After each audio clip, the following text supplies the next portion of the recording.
What excites you about what your role could be in that kind of an offense?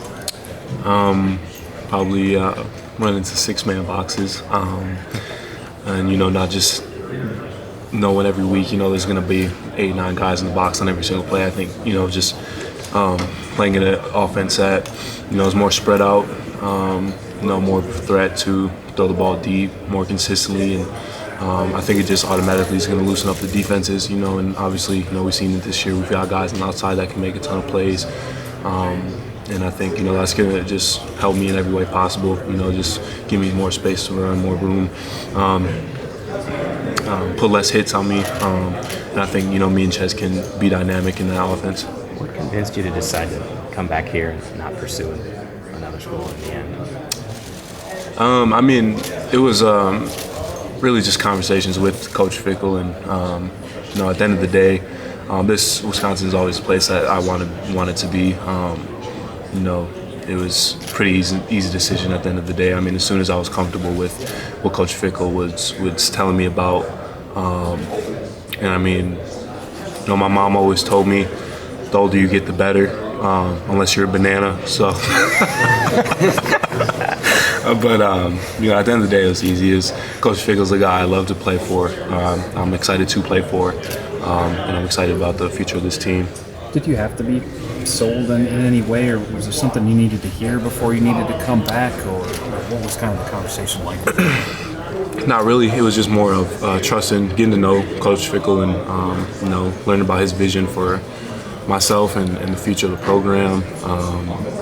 I wouldn't say that was like a main selling point. It was just me getting comfortable with everything that he was trying to do, and it was pretty easy once I learned about it. And then you guys are obviously going to have a new quarterback on Tuesday. What have you just seen from Miles and Chase and their ability to maybe step up and lead this offense? Yeah, Chase, obviously, one of the veterans, older guy who's been around, knows the offense, has had some playing time.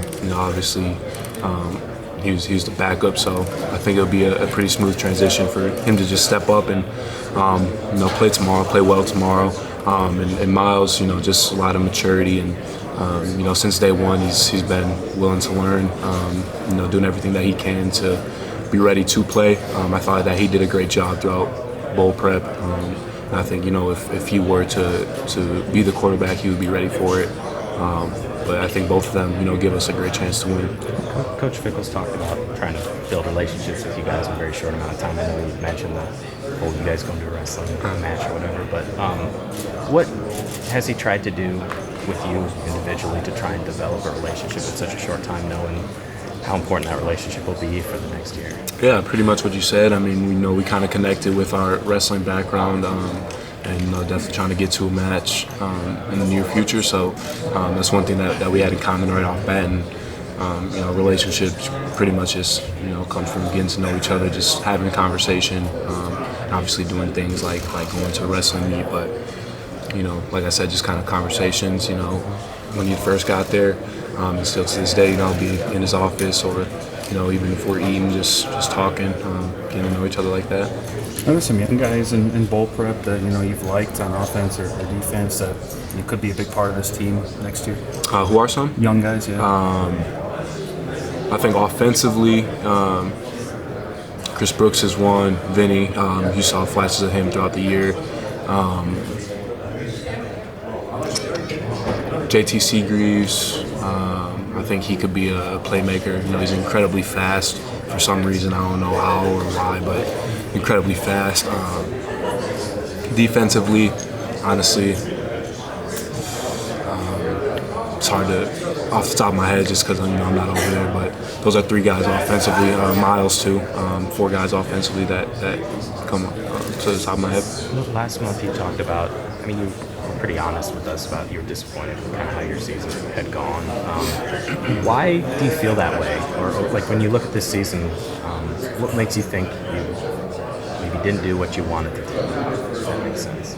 I think, just kind of has to do with expectations that, I have for myself. Obviously there's a lot of outside expectations, and but nobody's, has higher expectations for me than me. So for me not to be able to reach, the goals that I had set out to accomplish is obviously disappointing. But, when you look back on the season, watch the film, all that, you kind of just, kind of look. You got to look at it as, did you do everything that you could do? I felt that I did that. So, obviously the statistics and whatever aren't where I would have hoped, but at the end of the day, that's not really what matters. I mean, we went 6-6. That's the biggest disappointment of the year. So, obviously, like I said, the stats maybe not there, but at the end of the day, I felt, I did everything I could do up till when I couldn't play anymore.